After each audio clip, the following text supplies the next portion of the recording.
Greedy paratha वाला expired paratha seller. कंदेला नामक गांव में कपाड़िया बोलकर एक व्यक्ति पराठा और चिकन करी बनाकर बेचता था। वो बहुत ही लालची था। खराब आटे से पराठा बनाता था।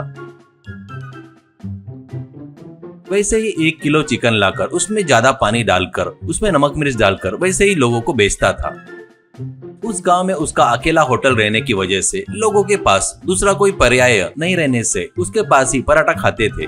ऐसे रहते हुए कुछ दिनों के बाद वो शहर जाता है तो वहाँ उसका सुपरमार्केट में काम करने वाले दीपक से मुलाकात परिचय होती है। उसके द्वारा एक्सपायरी हुए सो पराठे सस्ते में मिलते हैं करके पता करके उन पराठों को लाकर लोगों को बेचता है। ऐसे ही रहते हुए एक दिन उसके होटल में गोगोई नाम का व्यक्ति आता है। अब कपाड़िया से गोगोई, क्या कपाड़िया भैया, चिकन करी में तो पीसी नहीं है भैया, पराठा भी क्यों ऐसे कड़क लग रहा है। कपाड़िया, देख भाई, तुम लोग मुझे कंजूस करके गाली दे सकते हो, पर तुम लोग बोले तो मुझे बहुत प्यार है भाई, इसलिए तुम्हारे शोरवा में रस्से में ज्यादा पानी मिला रहा हूँ। बाहर के देश में जो मैदे के दाने उगाते हैं ना, वो डाइटिंग के लिए मस्त रहते हैं, इसलिए मैदे के बीज कड़क रहते हैं, इसलिए आटा भी वैसा ही रहेगा, इससे पराठे भी कड़क बनेंगे। बढ़िया पराठे को शोरवा में 15 मिनट भिगो कर खा लो भाई। गोगोई सुनने वाला गोगोई है तो कपाड़िया कितना भी कहानी बताता भैया, गेहूं को छोड़कर मैदे के अलग से बीज बना दिया। तुम सुपर हो भैया, तुम सुपर हो। नमस्कार भैया तुमको, हमारी किस्मत खराब है इसलिए हमको मिल गए, चीची कहकर वहाँ से चला गया। ऐसे कुछ दिनों के बाद दीपक और कपाड़िया भी बार में पीते हुए अच्छे दोस्त बन जाते हैं। ऐसे ही रहते हुए कुछ दिनों के बाद कपाड़िया के पास उस गांव का प्रेसिडेंट पटवारी आता है। अब कपाड़िया से पटवारी, ए कपाड़िया, अर्जेंट से ₹1,00,000 चाहिए रे, थोड़ा अर्जेंट है रे, एडजस्ट करके 4 दिन में वापस कर दूंगा रे। कपाड़िया, तूने पैसे मांगा मतलब कुछ हुआ है क्या? है वो बताए बगैर मैं नहीं दूंगा, ऊपर से अपने ब्याज के बारे में पता है ना। पटवारी, सब पता है रे बाबा, पहले पैसे दे दे रे, ऊपर से बाढ़ आकर बाजू का गाँव पूरा डूब गया, वहाँ के बेचारे लोग को देना है रे, कहता है।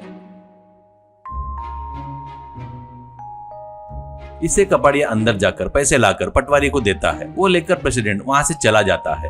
अब कपाड़िया मन में, अरे वाह, अभी ये प्रेसिडेंट पैसा लेकर गया, लोग बढ़िया बाढ़ में बहकर जा रहे हैं, अब उनके पास फुल पैसा रहता होगा, इसका फायदा उठाकर पराठा ज्यादा रेट में बेचे तो पैसा ही पैसा, पैसा ही पैसा करके सोचता है। बाद में कपाड़िया दीपक के पास जाता है। वहाँ पर पूरे खराब हुए सो पैकेट को अपने असिस्टेंट बिरजू के साथ मिलकर लेता है। बाद में अपने होटल में पराठे फटाफट सेक कर चिकन ग्रेवी डालकर वो एक ऑटो में लेकर पड़ोस के गांव में जाता है।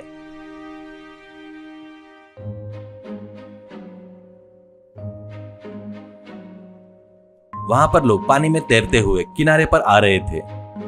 उनको देखकर बिरजू से कपाड़िया, अरे इतने सारे लोग पानी में बहकर जा रहे हैं तो कितना अच्छा लग रहा है रे, ये क्या रे, मेरे को थोड़ा सा भी दुख नहीं हो रहा है। बिरजू, भैया इसको ही मतलब ही बोलते हैं भैया, वैसे भी तुम्हारे बारे में किसी को पता नहीं, पहले काम होने दो भैया, मुझे अर्जेंट काम है भैया, मुझे लड़की देखने जाना है शादी के लिए। कपाड़िया, तेरे को लड़की देने वाला बेवकूफ कौन है रे, रुक जा, ये काम होने के बाद मैं खुद तेरे साथ में आकर तेरा रिश्ता तोड़वा दूंगा, सबको बताऊंगा कि तू बहुत बड़ा बेवकूफ है करके। ऐसा कहता है।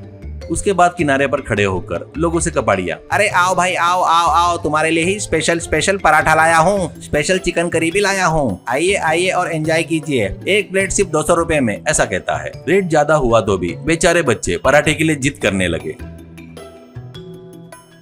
इससे किनारे पर आए हुए सभी लोग उसके पास पराठे खाने के लिए आते हैं। अब उनसे कपाड़िया, देखो ऐसे ही किसी को भी कुछ भी नहीं बांटना बोलते, हमारे गांव के प्रेसिडेंट यहाँ पर पैसे बांटने आ रहे हैं, वो जो पैसे देंगे ना उसमें से मेरे पराठे के पैसे दे दो, पर अभी कोई उधार मत मांगना, ठीक है ना। ऐसा कहता है। अब बच्चों को कपाड़िया एक्सपायर हुए सो पराठे दे रहा था। वो देखकर बिरजू, भैया भैया, सुपरमार्केट से दीपक ने फोन किया है भैया, अभी ही एक्सपायर हुए सो पराठे 100 प्लेट आए हैं बोलते, इनसे मिलकर टोटल 200 प्लेट हो गए भैया, इनको कैसे भी ये बस नहीं होंगे, मैं जाकर वो लेकर सेक कर लाऊं क्या भैया, एक्सपायर हो गए ना भैया। ऐसा कहता है। तो गाँव का एक आदमी, क्या रे, हमारे घर डूबकर हम दुखी है तो हमारे बच्चों को खराब हुई से पराठे देता क्या, कमीने, तू इंसान है क्या जानवर है, करके उसको पकड़कर उसकी जमकर धुलाई करके पानी में गिराकर चले गए।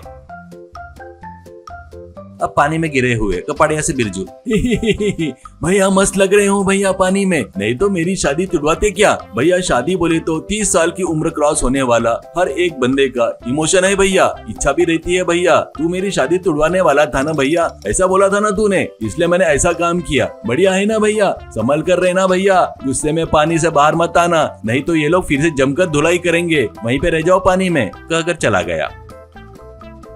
कपाड़िया बाहर निकलूंगा तो लोग फिर से मारेंगे करके डरकर पानी में ही रह जाता है।